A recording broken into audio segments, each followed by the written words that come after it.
Jasdan ST ડેપોમાં અનેક પ્રકારના પ્રશ્નોની હારમાળા સર્જનાર ડેપો મેનેજરને 11 પડતર પ્રશ્નોને લઈને ધારદાર રજૂઆત કરવામાં આવી। જસદણ એસટી ડેપોમાં અનેક પ્રશ્નોની હારમાળા સર્જી છે, ત્યારે જસદણ પ્રબુદ્ધ નાગરિકોએ ધારદાર રજૂઆત કરવામાં આવી હતી, જેમાં જસદણના સર્કિટ હાઉસ ખાતે બસ સ્ટોપ આપ્યું છે, પણ ત્યાં બસ ઊભી જ નથી રહેતી, તેમજ ગાંધીનગરથી બસ બંધ કરી દેવામાં આવી છે। આ રજૂઆત કેબિનેટ મંત્રી કુંવરજી બાવળિયાને કરી હતી, છતાં બંધ કરી દેવાય છે। લાઇન ચેકિંગ રૂમમાં દરરોજ દારૂની મહેફિલ માણતા હોય છે અને બસ સ્ટેશન વિસ્તારના પટાંગણમાં ઇંગ્લિશ દારૂની ખાલી બોટલો મળી આવી હતી, પણ આ બોટલ ક્યાંથી આવી છે તેની તપાસ કરાવીશ તેવું ડેપો મેનેજર જણાવ્યું હતું। અને અત્યારે ઉનાળાની કાળઝાળ ગરમીમાં તમામ પંખાઓ બંધ હાલતમાં જોવા મળ્યા હતા અને અમુક પંખામાં તો કબૂતરોએ માળા કરી નાખ્યા છે, તો ખરેખર કેટલા સમયથી પંખા બંધ હાલતમાં હશે તે 1 લાખ મણનો સવાલ ઊભો થાય છે અને અમુક કર્મચારી નોકરી ન કરે તો પણ હાજરી પૂરી દેવામાં આવે છે। આવા તો અનેક પ્રશ્નોની હારમાળા સર્જાય છે, તો આ જસદણ એસટી ડેપોની કથળેરી સ્થિતિ ક્યારે સુધરે તે એક પ્રશ્ન છે। અહેવાલ કરશન બામટા, આટકોટ।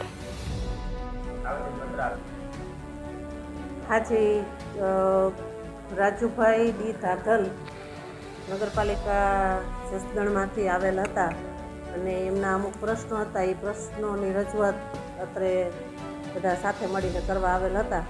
એમના બધા પ્રશ્નો સાંભળેલા પણ છે અને એમના પ્રશ્નોના એટલે સ્થળ ઉપર જવાબ આપેલા છે અને જે કોઈ પ્રશ્નનું સોલ્યુશન કરવાનું બાકી છે એ તાત્કાલિકના ધોરણે એનું સોલ્યુશન પણ કરી આપવામાં આવશે।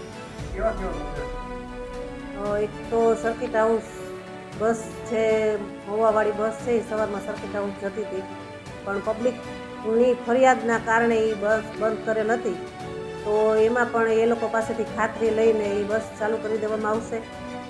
બીજા એક એમનો ગાંધીનગરનો મુદ્દો છે, ગાંધીનગર બસ ચાલુ કેમ નથી કરતા, પણ એમાં ઇન્કમનો પ્રશ્ન છે કે જે બસ ચાલુ કરીએ તો માત્ર ડ્રાઈવર કંડક્ટરનો પગાર અથવા તો ડીઝલ ખર્ચે ન પૂરું પડે, એ આપણે સરકારને આ ખોટ જ કરતા હોઈએ છીએ।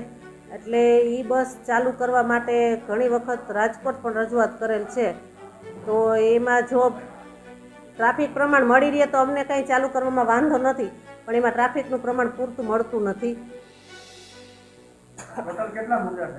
ટોટલ એમના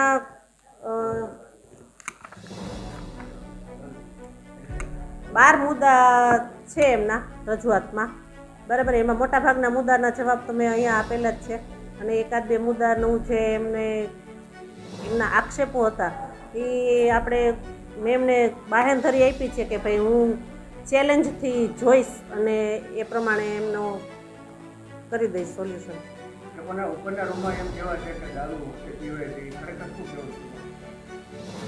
મેં અત્યાર સુધી ક્યારેય જોયું નથી, પણ છતાંય એ લોકો જો કહે છે તો આપણે ગમે ત્યારે હું સરપ્રાઈઝ ચેક કરીશ।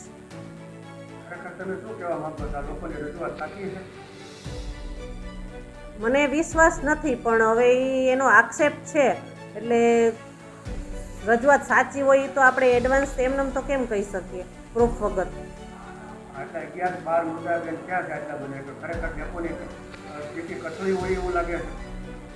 ડ્રાઈવર કંડક્ટર ખોટો વ્યવહાર કરે છે લોકો સાથે, તો એવી કોઈ કમ્પ્લેન મારી પાસે આવતી નથી। કમ્પ્લેન આવતી હોય તો અમે ડ્રાઈવર કંડક્ટરને બોલાવીને એમને ટૂંકમાં વ્યવસ્થિત સમજાવીએ ખરા, અને અમે ઘણી વખત મિટિંગો કરતા હોઈએ છીએ ત્યારે ડ્રાઈવર કંડક્ટરને પેસેન્જર સાથે શું વ્યવસ્થિત રીતે વ્યવહાર કરવા માટેની સમજણ આપતા જ હોઈએ છીએ। Bhavnaben Goswami, depot manager Jasdan.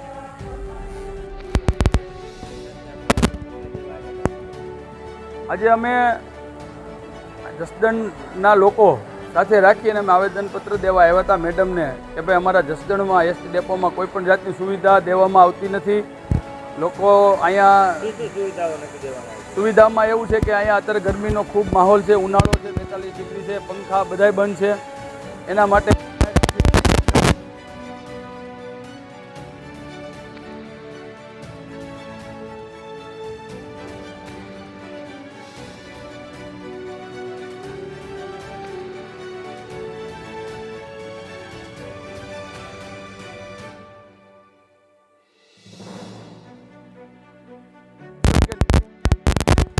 એના માટે અમે રજૂઆત લઈ અને ગામના જસદણ વિસ્તારના લોકોને લઈને અમે સાથે આવ્યા હતા.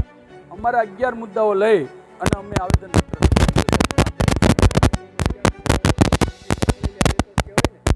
સંપૂર્ણ જસદણ ડેપાની સંપૂર્ણ સ્થિતિ કથળેલી છે અને એના જવાબદાર આ જસદણના ડેપા મેનેજર ભાવનાબેન ગૌતમ. મારું નામ રાજુભાઈ ડી ધાસ.